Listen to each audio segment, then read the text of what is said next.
సంక్రాంతికి థియేటర్‌లోకొచ్చిన 'హనుమాన్' మూవీ ఊహించినట్టుగానే మోత మోగిస్తోంది. విజయదుందుభిని మోగించి భారీ విజయాన్ని సాధించింది.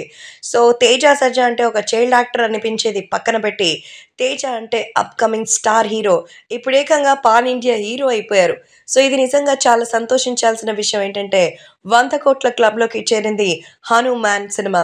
సో, ప్రశాంత్ వర్మ దర్శకత్వంలో ఎలాంటి పెద్ద సినిమాలకి మరి వెనక్కి తగ్గేదే లేదన్నట్టుగా ఉండి, సో, అందరికీ పోటీగా నిలిచి తమకున్నటువంటి స్క్రిప్ట్ పైన, అలాగే తమ యొక్క అద్భుతమైనటువంటి సినిమా పైన నమ్మకం పెట్టుకొని, సో, పెద్ద సినిమాలకి పోటీగా థియేటర్స్ లేకపోయినా రిలీజ్ చేశారు.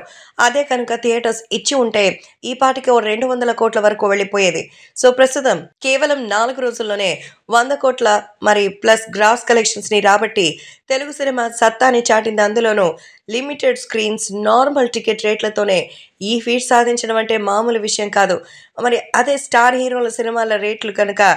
100 ఎక్కువగా పెంచుకొని ఇచ్చి, అలాగే రోజుకి 5, 6 షోలు వేసుకునేటువంటి ఛాన్స్ ఇచ్చి ఉంటే, సో, నిజంగానే ఇప్పటికి ఇంకా మంచి విజయం సాధించేదంటున్నారు.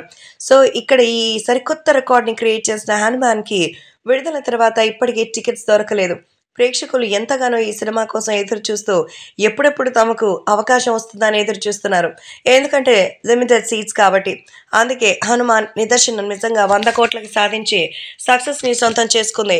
ఇది ప్రేక్షకులు ఇచ్చినటువంటి విజయం అని టీమ్ అంతా కూడా ఎంతగానో ఆనందం వ్యక్తం చేస్తోంది. ప్రశాంత్ వర్మ సినిమా 'చిక్ యూనివర్స్' నుంచి వచ్చిన ఈ సినిమాలో తేజ, అమృత అయ్యర్ హీరో హీరోయిన్స్‌గా ఉన్న సంగతి తెలిసిందే. వరలక్ష్మి శరత్ కుమార్ ఇందులో ప్రధాన పాత్రలో నటించగా, విలన్‌గా వినయ్ రాయ్ నటించారు.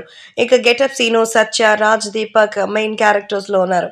సో, ఏది ఏవైనా ప్రతిష్టాత్మకంగా వచ్చినటువంటి ఈ సినిమాకి సీక్వెల్‌గా 'జై హనుమాన్' ఉంటుందని మేకర్స్ ఆల్రెడీ ప్రకటించిన సంగతి తెలిసిందే.